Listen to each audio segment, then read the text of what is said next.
Probably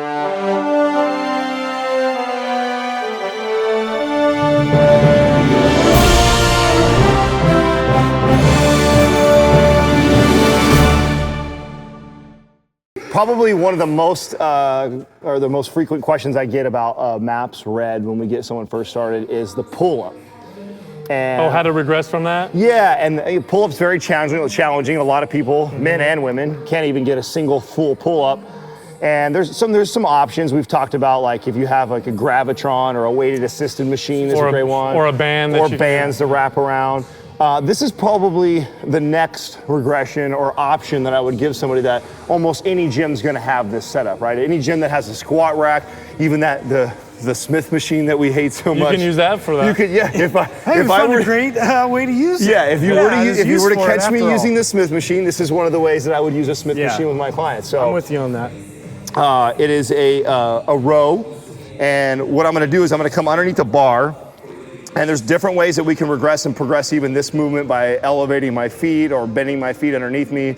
I'll start off in kind of a standard position. Right, you go supinated, you know. Yeah, exactly. You can pronate, supinate. I'm gonna do a standard overhand to start off with, and then we can talk about all the different ways to manipulate this movement. But just like if you were to do like a bent over row, I'm gonna line my fingers up on the bar. This is about where I grab it, middle finger on the little line on there.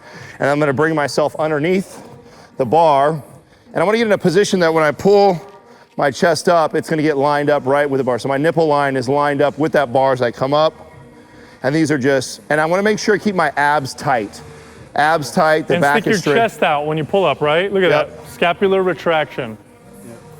This is a very basic body weight movement that everybody should incorporate at some point. And it's pretty challenging. So some clients I have to take and bend, see how I bring my feet up. Now I have to support with my feet bent so I can kind of help out a little bit. See now it's easier, right? Oh, much easier. Yeah. Yeah, your lever much is shortened easier. up. So you can do that, or if we were on the Smith machine, I could elevate this and kind of create a different angle too, still keeping my legs straight. So that would be an option with it. Or like Justin talked about, getting in the supinated position and pulling your body weight up. Yeah. Body weight rows. And it's okay if you have a little bit of flex in your knee when you're out extended so you can dig your heel in. A lot of times people will slide out from under because they haven't grounded themselves really well. Yeah, the most important part is the trunk up, right? What's going on with my lower half isn't as important as what I'm trying to do. Well, here, I'll show you some common mistakes that I see people have. Real common mistake. I like to do these supinated, by the way, so I'm gonna grab a supinated grip. But here's a mistake I see people do all the time, is where they lift their hips up too hard, or their hips stay back.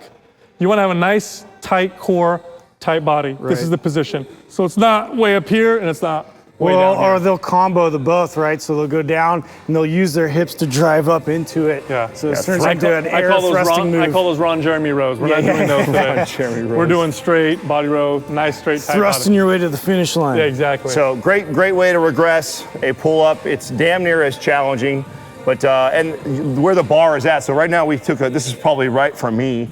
The higher you put it, the easier it is. Exactly. If it's up here, you're gonna be at more of an angle, and the higher up. So I'll take a client sometimes who is just really, if they have really weak upper body strength, definitely can't do a pull-up. They have a hard time even doing the weighted assist machine. The machine's doing most of the damn work because they can't. Some of my elderly clients, you know, like look how high this bar is. Yeah. See, this is a very high bar. Yeah. I'll have them stand just like this, just a slight incline and focusing on the squeeze. And really, you're just getting them to learn the mechanics down there. That's it. Yeah, because all you're doing by bringing the bar down is you're just more weight. Right? I mean, the same, we're talking regression, same thing for a push-up. I mean, even in this position, like you're talking about elderly community, me to just have them stand here and get comfortable enough to support their own body weight coming down and then back. It's a great alternative. One of my staple exercises for clients. I mean, it's so simple, but it's like something that a lot of trainers don't utilize Exactly. enough. No, it is easy, and it's a great place for you to really start to mess with their mechanics, you know what I'm saying? Because you can get them to slow it down, pause. When you're trying to teach a client how to do a pull-up, it's really hard to get them to understand how you want them to articulate and move when they're already struggling to get up and pull up. You know, they're doing everything they can to pull up, that they're not really focused on their mechanics. You can come over here, regress it big time, make it easy to where they can do 15, 20 of those better pull-ups. patterns and just incrementally work your way up. Absolutely. Great movement.